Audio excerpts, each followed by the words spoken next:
Muy buenos días, el día de hoy vamos a hablar de los ciclos biogeoquímicos. Para eso empecemos por entender qué es un ciclo biogeoquímico. Decimos que es un proceso por el cual un nutriente es reutilizado en un ecosistema. En este participan tanto los factores bióticos como los factores abióticos. Los nutrientes más importantes del ecosistema son el carbono, el fósforo, el nitrógeno, el azufre y por supuesto el agua. ¿Qué produce? Por ejemplo, el caso del carbono. Está produciendo un intercambio rápido de carbonos entre los seres vivos. El fósforo está produciendo el guano o lo que llamamos las heces fecales que se usan como abono. El nitrógeno está generando nitrógeno a partir de bacterias fijadoras de nitrógeno y el azufre está produciendo proteínas. ¿Por qué son importantes? El carbono, porque ese intercambio rápido entre los seres vivos nos va a generar formación de rocas sedimentarias y va a utilizarse en diferentes fuentes de energía o como medio de transporte, entre otros. El fósforo que genera este guano nos va a permitir formar el fosfato del suelo, de lo que está hecho el suelo, y va a generar diferentes usos de tipo agrícola. Las bacterias fijadoras de nitrógeno van a conformar el 78% del volumen de la troposfera y va a tener usos industriales en la destilación del aire líquido, por ejemplo. El azufre produce proteínas, y recuerden que las proteínas son los nutrientes para las plantas y los animales, y se utilizan, por ejemplo, para la fabricación de pólvora, el vulcanizado del caucho, entre otros. Hablemos de cada uno de los ciclos. Por ejemplo, hablemos del ciclo del carbono. Cuando estamos hablando del ciclo del carbono, decimos que hay como dos procesos grandes en los cuales se recicla el carbono. Hay un proceso de tipo orgánico y un proceso de tipo geológico. En el proceso de tipo orgánico estamos hablando de dos procesos básicos, el proceso de respiración y el proceso de fotosíntesis.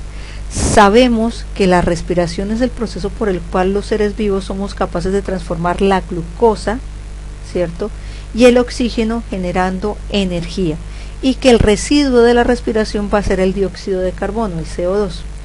Mientras que la fotosíntesis también es un proceso de transformación de energía en el cual las plantas toman de la atmósfera el dióxido de carbono que expulsaron los animales durante su respiración, ¿cierto?, y gracias a la luz son capaces de transformarla en energía química como la glucosa, que es la misma que utilizamos los seres vivos para respirar. O sea que ahí tenemos un efecto cíclico en el cual tanto la respiración como la fotosíntesis van reciclando el dióxido de carbono.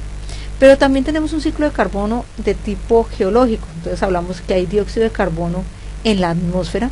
Ese dióxido de carbono de la atmósfera puede llegar ahí gracias a la respiración, no solo de los animales sino también de las plantas, y a las emisiones humanas producto de la industria, de la combustión, etcétera.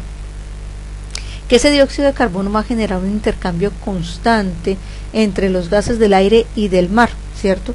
Pero como en el mar también tenemos animales que respiran, los animales acuáticos son capaces de hacer esta respiración de oxígeno disuelto en agua, y tenemos algas que también son capaces de hacer fotosíntesis. Aún así quedan grandes cantidades de carbono en el mar que quedan como sedimentos y que pueden de una u otra forma volver al suelo. Del suelo estos sedimentos de carbono pueden salir por filtración y escurrimiento o pueden almacenarse en forma de carbono fósil, ¿cierto? Este carbono fósil es el que después es encontrado por los seres humanos para generar combustibles fósiles y devolver grandes cantidades de dióxido de carbono a la atmósfera. Otro proceso importante es el de erupciones volcánicas, que tiene tanto desgastes de rocas terrestres como también emisiones de dióxido de carbono en la atmósfera. En condiciones naturales, el dióxido de carbono puede reciclarse gracias a la acción de las plantas, pero cuando hay exceso de dióxido de carbono y de monóxido de carbono, pues las plantas resultan insuficientes para completar este ciclo. Bueno, otro ciclo importante es el ciclo del fósforo. En el ciclo del fósforo interactúan directamente las heces fecales. Entonces decimos, por ejemplo, que los animales están obteniendo fosfatos por medio del agua y de los alimentos, ¿cierto? Que estos fosfatos que tienen los animales vuelven al suelo a través de sus heces fecales o a través de sus cadáveres cuando ellos mueren, ¿cierto? Al descomponer esa materia orgánica, ya sean las heces fecales o los cuerpos, el fósforo va a regresar al agua y al suelo. Al regresar al agua y al suelo, las plantas son capaces de reabsorber el fósforo para volver a hacer este ciclo, ¿cierto? Lo mismo pasa en el agua. ¿cierto? El fosfato puede estar disuelto en el agua y puede regresar al ecosistema, ¿cierto? Mucha parte del fósforo es aprovechado por la materia orgánica y otra se arrastra con las lluvias y se adhiere a las rocas. Y este, en general, es el ciclo del fósforo. En cuanto al nitrógeno, el nitrógeno es bien interesante porque el nitrógeno solo lo encontramos en estado atmosférico, es decir, su asimilación se da usualmente a nivel atmosférico.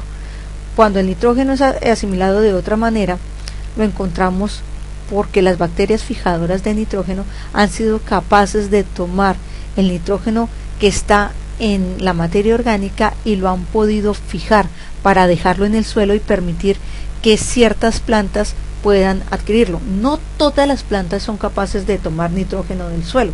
Las plantas que en general hacen eso se conocen con el nombre de plantas leguminosas o fabáceas, como por ejemplo las alberjas, el frijol, la habichuela. Son plantas que pueden hacer eso, por eso tienen una gran cantidad de proteína vegetal.